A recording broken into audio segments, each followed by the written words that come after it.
Hello, this is Candice Wu on the Embody Podcast, and I want to welcome you today to this episode that is a part 2 of the Freedom and Expansion, the Terrifying Gifts of Spiritual and Existential Crisis. In this episode, I want to give you an update of what I've experienced spiritually as well as physically, and offer some of the insights, wisdom, and gifts that I have experienced, including some of that I talked about in that episode 2 times ago, the Freedom and Expansion.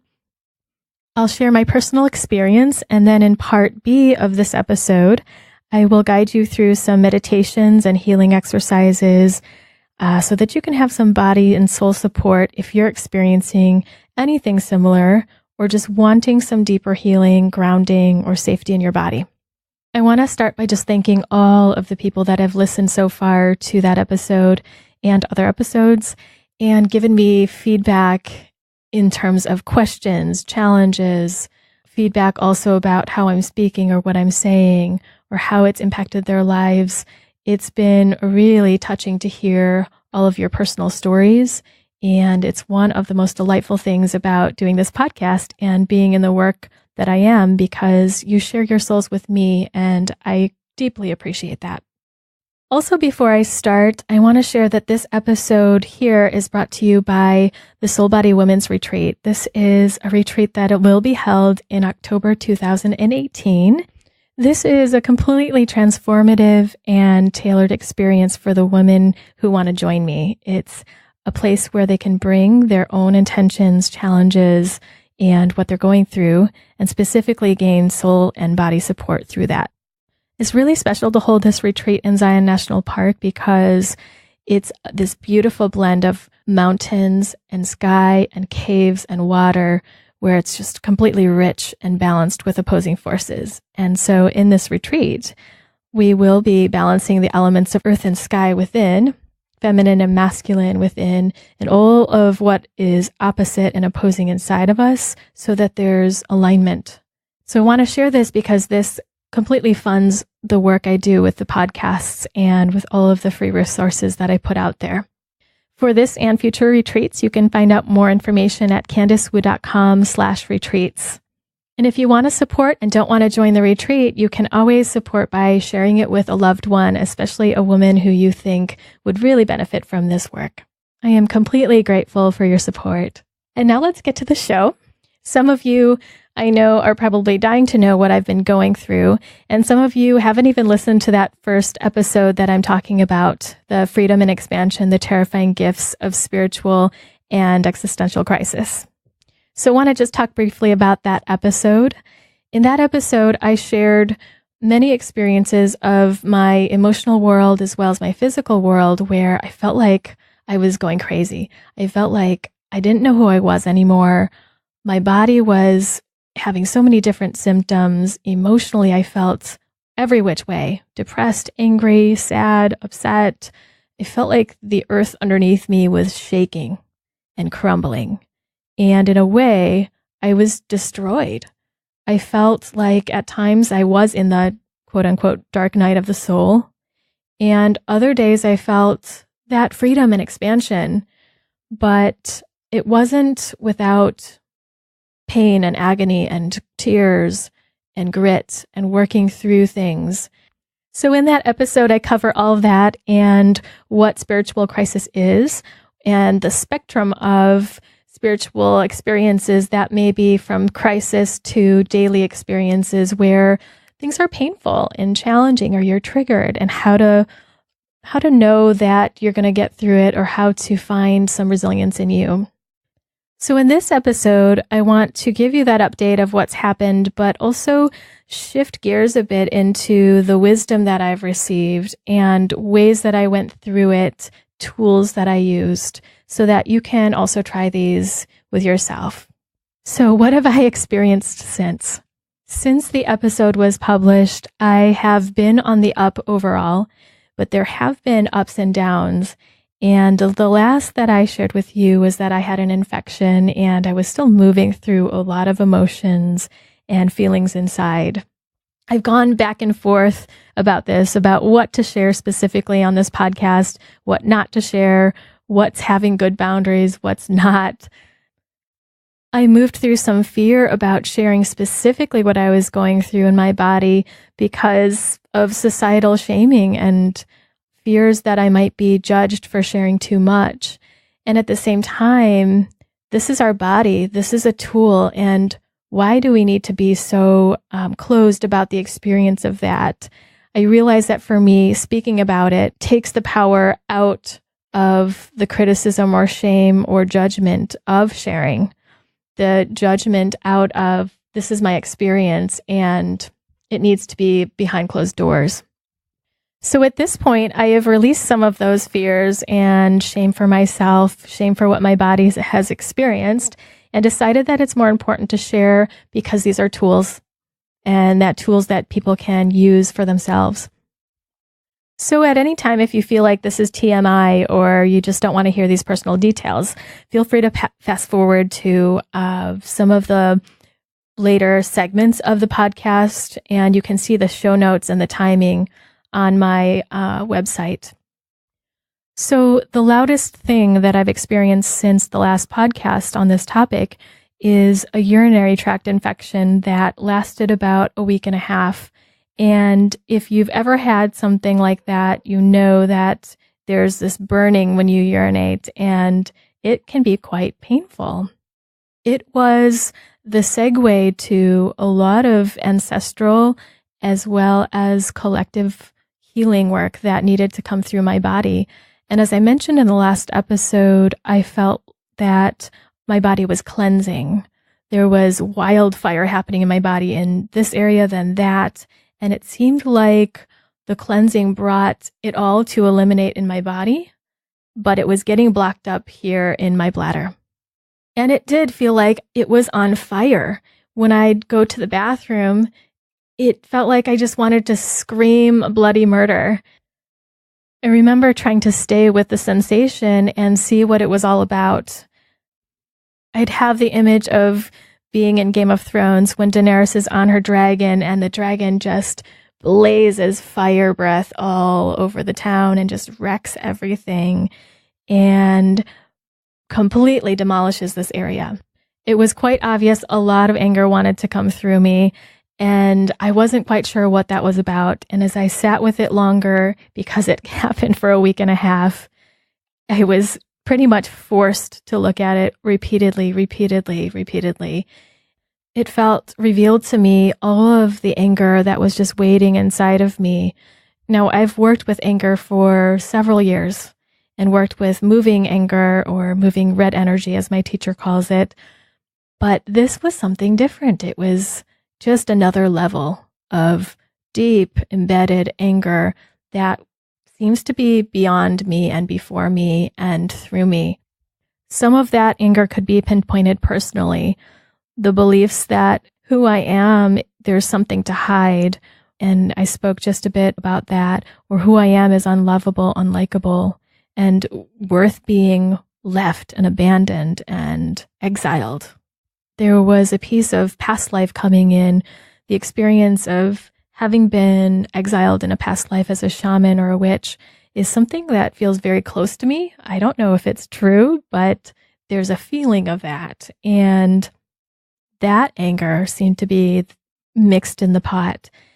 And then as I worked with my healing coach about it, what seemed to be coming through was pieces of my ancestry and going back really far in time to all the women being angry and upset, but mostly that they've bared horror.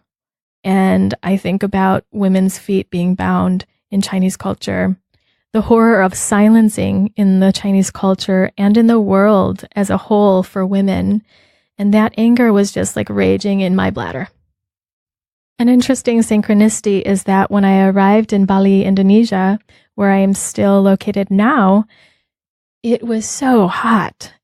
I knew that before I arrived, there was a volcano that erupted, and the prediction was that they didn't know whether it would erupt again. It was as if the anger in my body, the heat in my body, reflected and matched what was going on in my surroundings here. And that didn't seem like quite a coincidence to me. It seemed somehow as if my soul had drawn me here in order to really look at this and to not avoid it. So as I looked at the generational line of women that was before me, at this point with this anger, it felt like something was shifting, that there was another message wanting to come through of wisdom. It was saying, look at the wisdom behind all of this. Let the pain transform into wisdom. I didn't quite know what that meant, but as I stayed longer with it and grounded my body and continued to connect with that message, it felt that there was a lot of grief in the lineage of the women before me. And by letting them have that grief back, not holding it myself, not having to feel it myself, it would honor them completely. It would be a way that I could see their story, let them have their grief, and see that they're enough to have it, enough to hold it. With that, I felt a lot of cooling and tingling in my bladder area, and it seemed like things were turning after that and started to heal up faster in my physical body. In the Chinese lineage, it's my perception that there's a lot of silence. Silence because people actually got killed in terrifying experiences like Tiananmen Square, where they did speak out. There's so much continued censorship. And in my healing work, I received the message that I don't have to be silent. I don't have to hold anything inside. It's safe for me here and now to speak, and it's powerful to speak. I actually see a lot of women starting podcasts just like I have done and speaking about what's been holding inside for a long time and gathering other women to speak on different topics around healing and feminism and being in feminine power. And with that said, it feels like there's some balancing of masculine and feminine energies in me, where not just giving power to the feminine parts, but by honoring and respecting those parts, it also decreases the tension on the masculine parts, where there's a respect and a balance. And I see that happening in terms of male and female in the world as well. That is not just about bringing up females. It's about honoring and respecting that voice so that male voices can also be honored and respected and have their place. But now I'm tangenting, and I want to get back to the UTI and one more piece that happened there. This infection completely pulled on my sense of what has power in me in terms of my timing and my pacing and what do I listen to. What I'm talking about is it was completely unexpected. It might have been 1 minute, 5 minutes, 30 minutes, and then 1 minute again that my bladder wanted to go to the bathroom. And it was just completely disruptive to everything. I couldn't leave the house really unless I wanted to go to the bathroom on the side of the road. I had to keep a bowl next to my bed because in the middle of the night, it was just at a random time, and running down the stairs and around the corner was just far too much for my body to handle. This was challenging. It was a bit embarrassing as well. And that seemed to be another level of just accepting my body, accepting that this is what it's doing and it wants me to listen. It was as if it forced me to come in alignment with my timing. Anytime I pushed my body to do something different, it just seemed to get worse. And I had to completely surrender to the timing of my bladder. And taking that on a spiritual level, how can I let my soul's timing lead the way? How can I let my heart's timing lead the way, not the way of the world and not the pushing and the type A place that I've been completely brought up to be? Even though I thought I had shed a lot of that, there were still ways that that was acting out. So what I'm describing to you are all of the ways that my body was speaking to me and bringing me to something deeper in myself. And that's what spiritual crisis is really about. It's a conglomeration of a lot of things that your spirit, your soul, your body, your heart want to tell you. And it can be overwhelming when a lot of that energy wants to come through because it's hard to integrate all at once. I know I have this moment of choice where I can take a physical symptom and just treat it completely physically, go to the doctor or just take some medicine or some herbs and not go deeper into what it's all about. But I can't quite seem to ignore that I know more in myself. I know that every single thing I experience, almost every single thing, seems to have some deeper level of spiritual message for me, except when there's not. But usually there is. My spiritual and yoga teacher says that if there isn't a spiritual place for the illness, there wouldn't be a physical one. In my experience, any physical sensation, dis-ease, illness, emotion, or experience of the physical body is a call of the soul at a deeper level to look at who I am and to look at who I am now and what's moving through me that isn't who I am. And that's one of the greatest gifts that I've had through this experience of deep and intense emotional transformation, is that I had the sense that this was happening, and I did want to know at a deeper level who I am and who I was. I believe that fear and thoughts that come from fear, like, who am I anymore? And does anything mean anything? And is this going to last forever? What if this doesn't pass? And just that fear of all of these symptoms is guiding us to look at the fear and then to look at what is deeper beyond that. What can I gain from that? What's the wisdom? So what have I gained from all of this?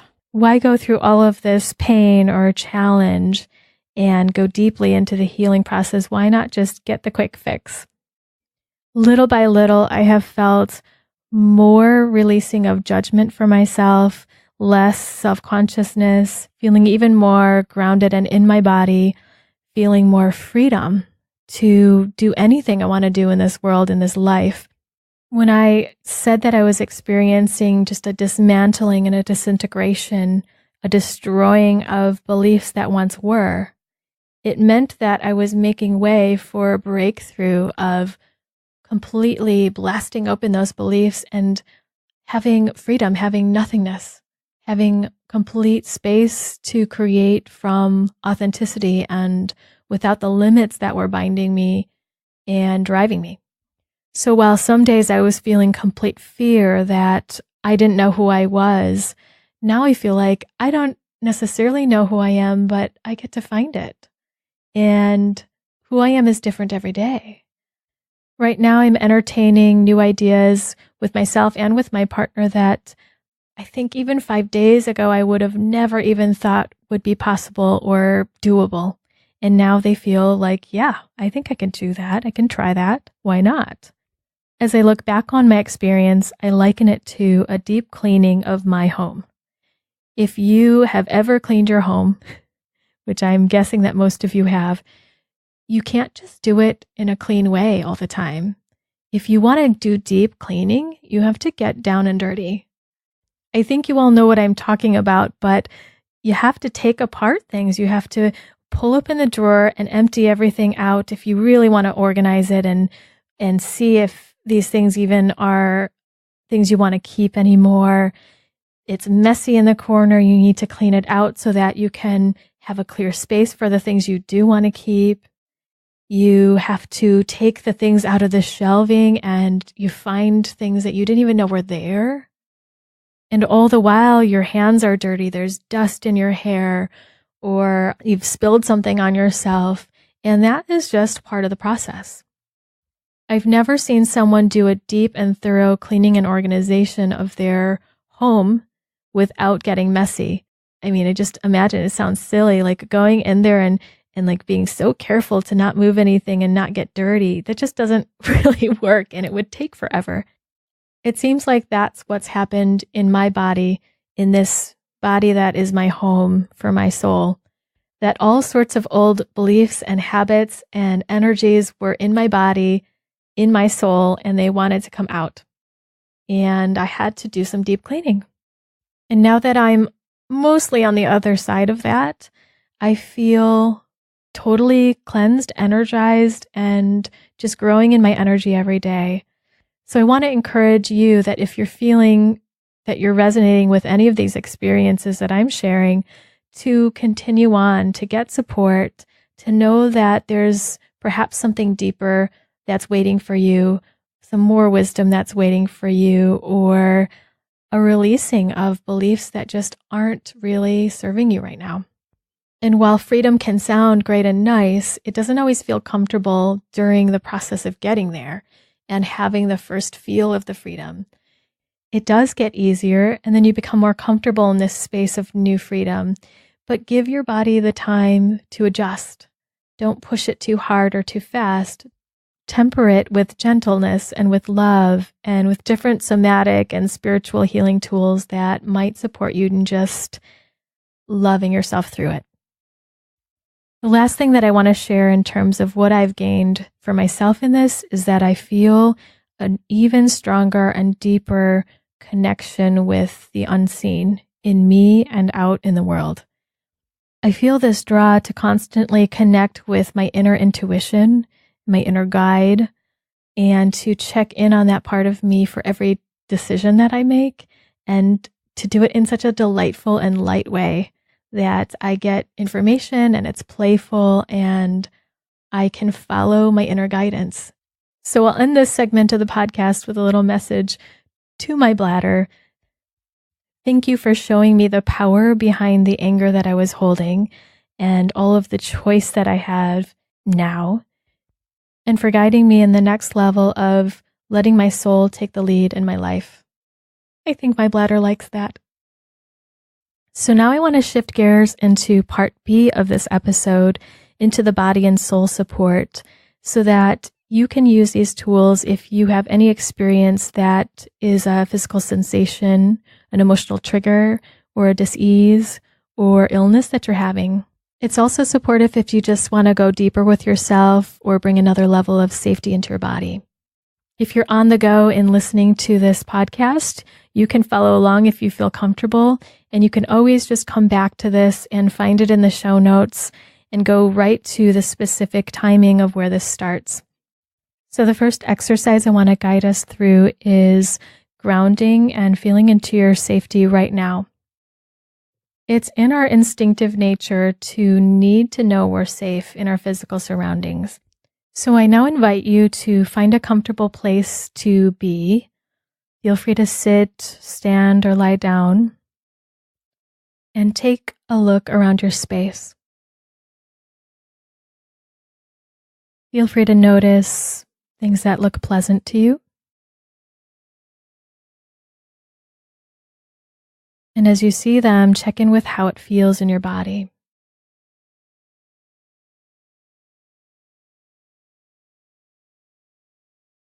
Feel free to notice patterns around you, colors, lines. Notice smells or sounds.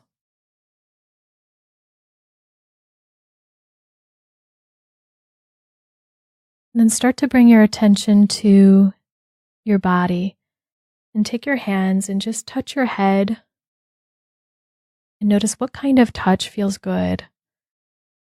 We're going to touch the body from head to toe to bring safety to the body and a sense of heightened awareness that this body is here to keep you safe and to contain you. As you touch your forehead and your eyebrows, the sides of your head, the back of your head, your ears, experiment with soft touch or firm pressure, tapping, squeezing, whatever feels good now. And take your time to go downward to the neck and the shoulders, to the chest, the arms. Just feel into this precious body and notice what feels pleasurable and what doesn't. Touch any space of the back that you can reach, the sides of the body, the heart area, and the belly. And take your own time. I may be going faster than you'd like to go. Feel free to pause the podcast at any time as well. Feel into the hips, just giving whatever touch feels good there and checking in with yourself. Feel the legs. Spend a little time extra wherever it feels right. Feel the knees and the shins and calves. Feel into the ankles as you touch with whatever pressure feels right. Tops of the feet and the bottoms of the feet, as well as the toes. And when you finish at your pace, just tune into your breathing, feeling the weight of gravity, just noticing if you're sitting where your body's touching the chair or whatever you're sitting on. And notice the earth underneath you supporting you.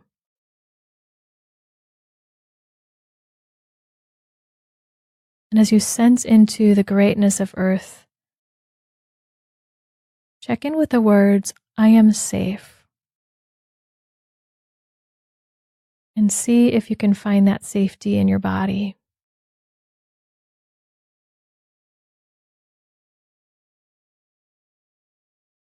Notice wherever your body sends you that message, yes, I am safe. And if you need a little extra support or a different kind of support, you can look around again to your surroundings and just know you are safe right here and right now. No matter what experience is going in your body, what emotions are going on, that you are safe physically and around you.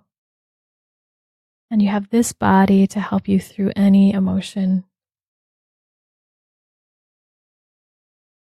And feel free to stay here in this feeling of safety, pleasure, rest, and calm for as long as you'd like to.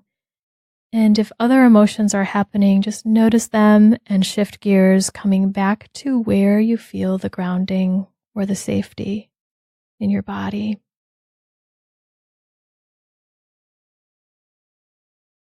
And if you'd like more time, you can pause the podcast here. But if you're ready to go on to the next exercise, feel free to stay listening in with me. We'll shift gears now to something that I've done with my heart and soul coach. And it is tuning into a healing temple or a healing sanctuary. So as you're sitting or lying down, find yourself in the most comfortable position.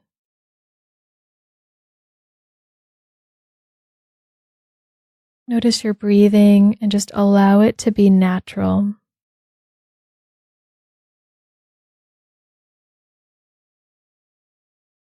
And imagine the most sacred, beautiful, healing sanctuary that would be just right for you.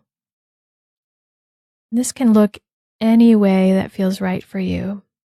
For some, it's being out in nature, maybe having a bed right in the middle of a beautiful forest. Perhaps it means having water nearby, like a stream or an ocean. And for some, it's being in a closed room where it's dark or where it's filled with crystals, candles, or maybe even tattoo ideas on the wall, artwork.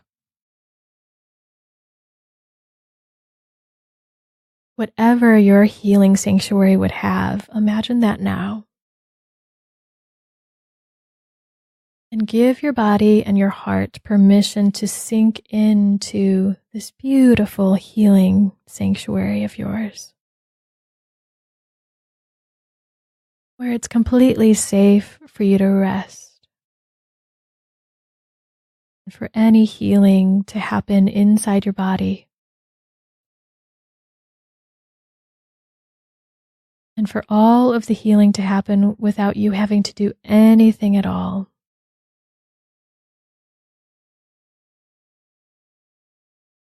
Whatever is happening inside, feel free to notice with some level of detachment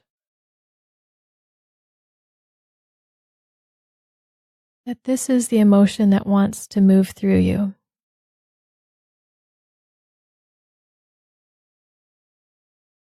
Let your body release more and more layers of whatever it's holding.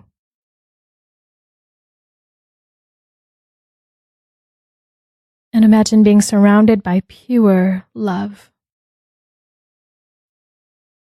Allow any sensation that's happening in the body to just continue to happen. And feel free to dip into noticing something that feels painful or distressing. And then just dip out and notice the healing sanctuary, or notice something pleasurable in your body or around you.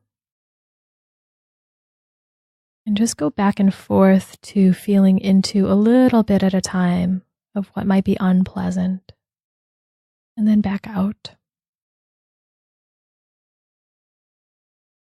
And feel free to immerse in this for as long as you'd like to, as long as your body wants to. For me, I like to even take 30 minutes and just let myself go into a somewhat meditative state.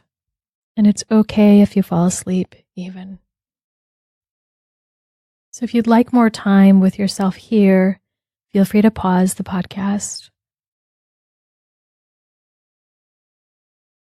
And we'll shift gears together here if you're still listening to the next exercise. This next exercise is a healing experiential of inner listening.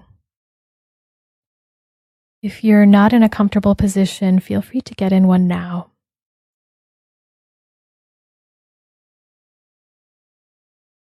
Let yourself tune into your breathing and allow all of what came before this to release. Allow any thoughts of the future to wash away with your breath. And sense into this moment right here and right now.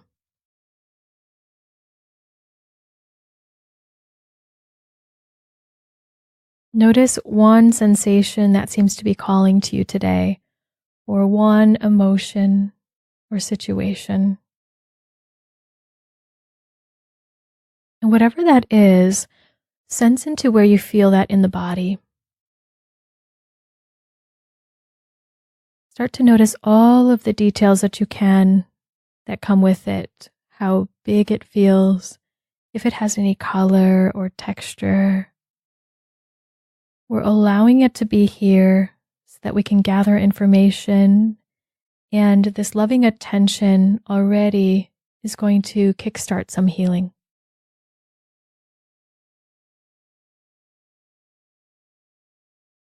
And now letting go of your mental capacities, letting go of analyzing or thinking or processing in your head, we're going to tune into asking and listening. Just like if you'd ask a friend something and truly listen to their response. I invite you to tune into this space of sensation in your body and ask. Feel free to ask, what are you? And listen for whatever it says without any filter. Usually it's a whisper, but sometimes it's a scream. And if it's a whisper, just acknowledge whatever it was.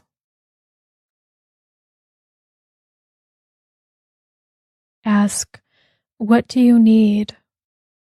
and see what this part tells you about what it needs from a heart space, from the place of emotions and love.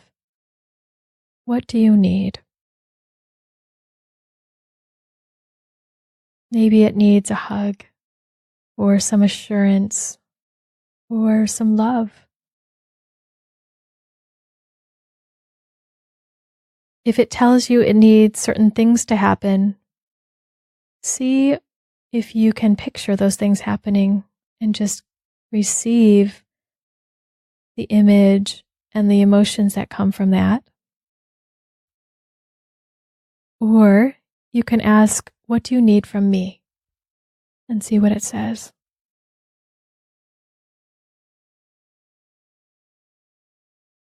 Next, you can ask, what wisdom do you have for me? And be completely open, listening, and sensing without any filter.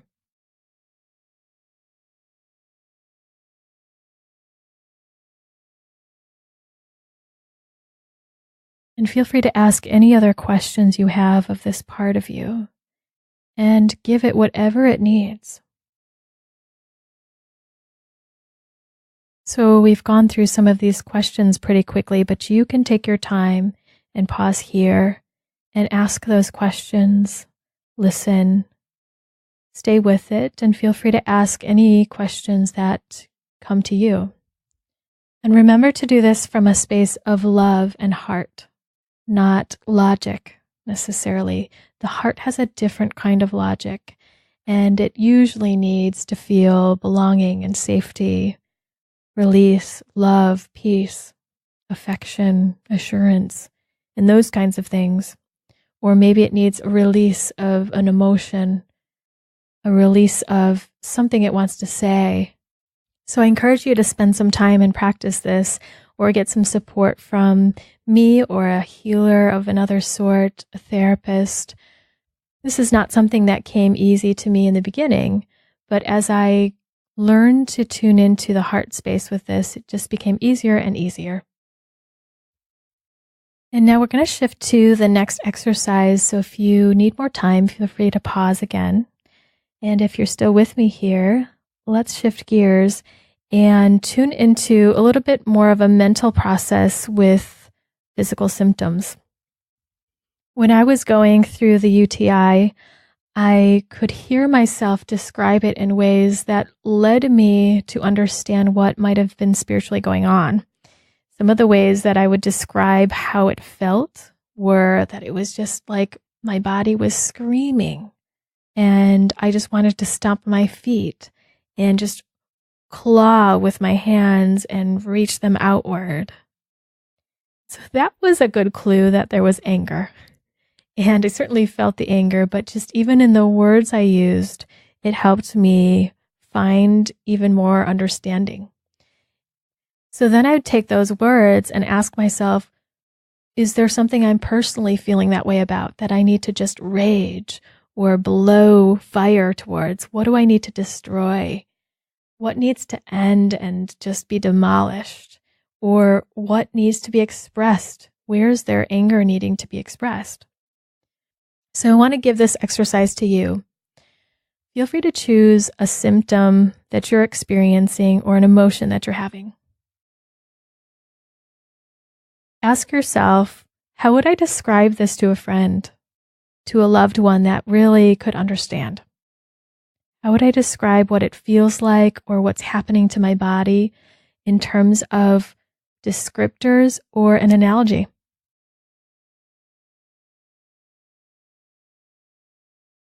You might write this down or say it out loud.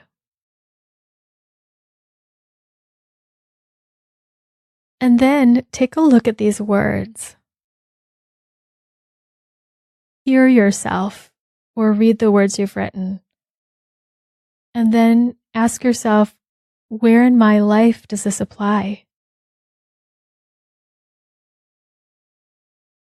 You might even ask, where in my ancestry does this apply? Because sometimes the words that come through us have been passed down and inherited.